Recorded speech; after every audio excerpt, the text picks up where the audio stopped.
भाई क्या किया है उस बड़े पर्दे पर, वो जो आंखें हैं ना वो बहुत कुछ बोल रही हैं, काफी लेयर्ड कैरेक्टर है, प्लीज बताएं इसके बारे में थोड़ा। वेल मैं क्या कहूँ, मैं एज एन एक्टर मुझे लगता है मेरा सौभाग्य है ये कि मुझे प्रोड्यूसर्स मिले, करण सर, जिन्होंने ये फेथ दिखाया कि ऐसी कहानी के लिए मुझे, क्योंकि क्या होता है कि अभी तक जो भी मैंने फिल्में की हैं सारी कहीं ना कहीं अर्बन रही हैं, और क्योंकि मैं आता हूँ स्मॉल टाउन से, बलिया से, उस किस्म की कहानी नहीं मिल रही थी मुझे कहीं। और मुझे याद है करण सर ने जब मुझे कॉल किया और कहा कि यार एक कहानी है, तुम आके सुन लो। और मुझे याद है मैं जब नरेशन के लिए गया और शाजिया और राहुल उन्होंने मुझे कहानी सुनाई, और उसी वक्त तुरंत मैंने कहा यार ये मैं कर रहा हूँ। मुझे नहीं पता मैं कैसे करूँगा, क्योंकि काफ़ी एक तरह से कहूँगा काफ़ी इंटेंस पार्ट था, लेकिन हमेशा पता नहीं क्यों by default I always tend to choose something which is very intense, जो थोड़ा चैलेंजिंग हो। तो फिर उसके बाद जो जर्नी रही, आई थिंक वो शाजिया ने जिस तरह से हमें डायरेक्ट किया है, फिर तृप्ति ने जिस तरह से साथ दिया है इस फिल्म में, और इनफैक्ट बाकी जो भी हमारे कास्ट हैं, जैसे आदित्य ठाकरे साथ यहाँ बैठे हैं, प्रियांक हैं, वो यहाँ आए नहीं हैं, लेकिन जो भी हमारा जो पूरा जो गैंग बना, एक जो एक सिनर्जी बनी, आई थिंक वो सिर्फ और सिर्फ उसका श्रेय जाता है शाजिया जी को, क्योंकि उन्होंने जिस तरह से हमें डायरेक्ट किया है, ऐसा लग रहा था कि हम फिर से कॉलेज में आ गए हैं। और जो परफॉर्मेंसेस जिस तरह से उन्होंने मुझे पुश किया है, एक्सट्रैक्ट किया है, जो भी कुछ आप देख रहे हैं, बहुत ही मुझे तो मज़ा आ गया। मतलब मैं खाली हो गया था by the end of the film, मुझे लगा कि अब मैं कुछ है ही नहीं अंदर। तो काफ़ी सेटिस्फाइंग होता है as an actor, so I feel very very lucky.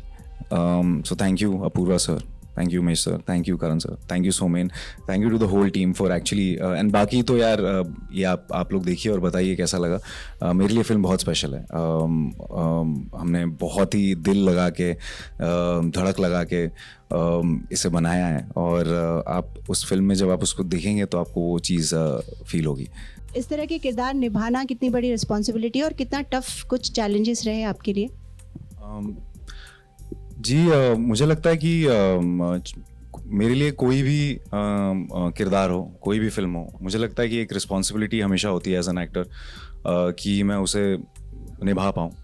और जहाँ तक कि स्मॉल टाउन की बात है, ऐसा है कि मैंने जी है वो ज़िंदगी, ऐसा नहीं कि नहीं जी है। पहले शुरू के 5-6 साल और अभी भी आना जाना होता रहता है, तो मुझे कहीं ना कहीं वो मैं जुड़ा हुआ हूँ उन चीज़ों से, और कहीं ना कहीं वो चीज़ें आ नहीं रही थी, उस किस्म की स्क्रिप्टें नहीं आ रही थी कि जहाँ पे मुझे वो मौका मिले वो चीज़ दिखाने का। और ये मिला तो ये सौभाग्य है मेरा।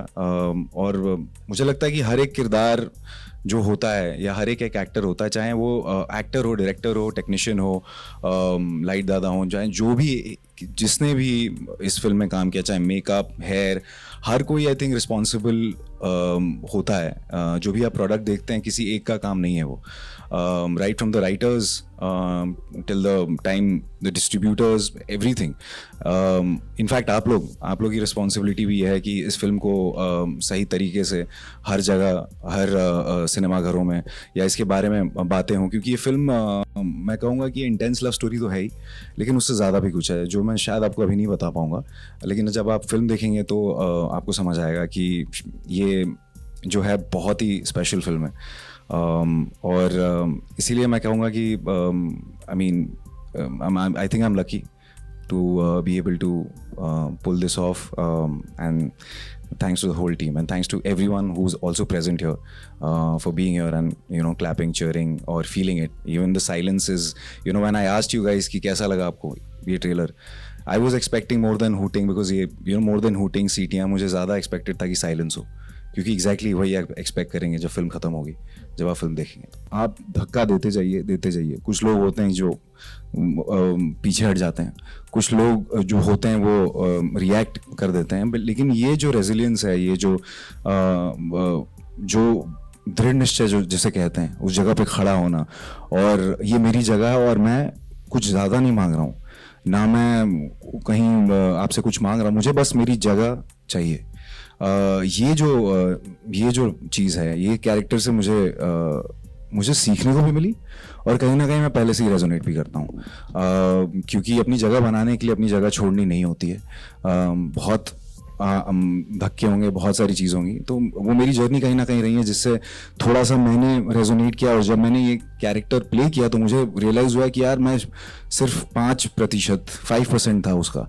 ये तो बहुत ही ज़्यादा स्ट्रॉन्ग कैरेक्टर है यार, ये तो हिल ही नहीं रहा है, अड़ा हुआ है, और सहन शक्ति जिसे कहते हैं, जो कि आई थिंक आज के ज़माने में कहीं ना कहीं कम होती जा रही है। लोग सहते नहीं हैं, लोग सेंसिटिव होते हैं, कुछ भी कहें किसी को तो लोग बुरा मान जाते हैं या रिएक्ट कर देते हैं। लेकिन ये कैरेक्टर इस ज़माने में मुझे ऐसा लगा कि यार ये ये एक शक्ति थी जो हम भूल गए थे, जो सहने की होती है। सहना, लेकिन अपनी जगह से नहीं हिलना। और सहना भी ये नहीं कि उसे सहते रहना, उसके खिलाफ आवाज़ उठाना, उससे लड़ना, और ऐसे भी ना लड़ना जैसे कि आप वायलेंस होता है, बहुत सारी चीज़ें होती हैं। नहीं, बस मुझे मेरी जगह चाहिए और मैं वहीं खड़ा रहूँगा। ये जो चीज़ है, ये मैं आई थिंक अपनी ज़िंदगी भर इस कैरेक्टर को मैं लेके जाऊँगा अपने साथ।